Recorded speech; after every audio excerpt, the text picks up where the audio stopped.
Hi folks, David Waring here again with InformedTrades.com and today's lesson of the day. In our last lesson we looked at the MACD indicator and 3 different ways that traders use this in their trading. In today's lesson we're going to look at indicators which are known as oscillators, starting with one of the most popular oscillators, the RSI. So let's get started. Okay, so an oscillator is a technical indicator which fluctuates above and below a center line and normally has an upper and lower band which indicate overbought and oversold conditions in the market. An exception to this upper and lower band component would be the MACD, which we learned about yesterday, which is an oscillator as well but is not encompassed by an upper and lower band.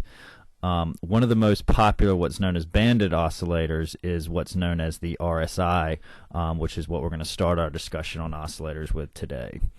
The RSI is best described as an indicator which represents the momentum in a particular financial instrument, as well as when it's reaching extreme levels to the upside, which is referred to as overbought conditions, or extreme levels to the downside, which is referred to as oversold conditions.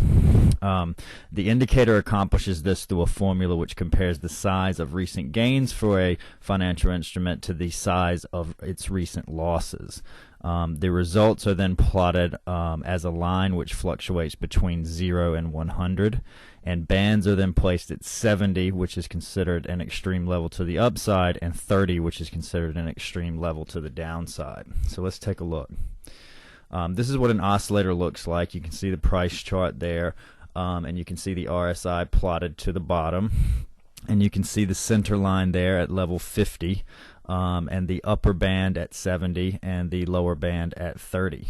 Okay, so that's what an RSI looks like when it's plotted on a chart, and you can see how it fluctuates above and below those lines, and we're going to look at what that means next. Okay, so there's several different ways that traders use the RSI in their trading. The first is to identify overbought and oversold conditions in the market.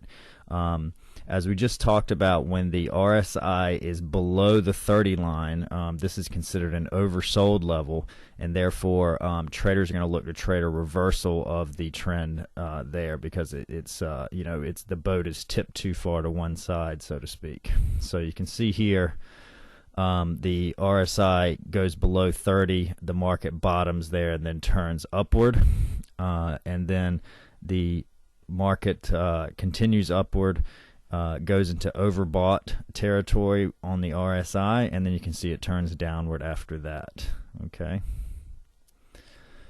The second way that traders use the RSI in their trading is what's known as RSI divergence, and this is similar to what we learned about with the MACD divergence.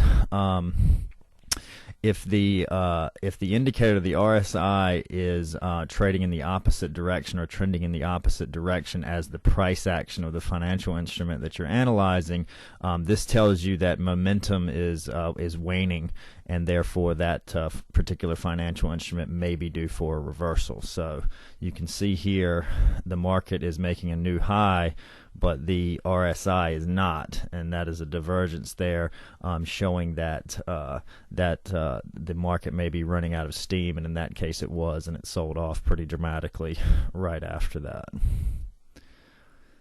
Okay, the third way that traders use this in their trading is what's known as the center line crossover, and this is a less reliable signal than the first two. So you're definitely going to want to use this one in conjunction with some of the other things that we've learned about, or some of the things that we're going to learn about in future lessons. But basically, what this is when the RSI crosses above the 50 line, that's considered a bullish sign, and because the market is making more highs and making more gains than it is losses. And when it crosses below that center 50 line, that's considered a bearish sign because the market is making more losses than gains. And so here's an example of how you could use that, and how it would have actually worked very well recently trading the euro dollar. You can see there's a head and shoulders pattern there that we learned about in one of our previous lessons, and then you can see the RSI makes a bearish crossover, confirming so to speak, that break below the neckline of the head and shoulders pattern is legitimate, and in that case you would have called a nice big candle down. It might catch a few more in the days that come as a result of that confirmation. Okay, so that's our lesson for today. You should now have a good understanding of the RSI and how traders use this in their trading.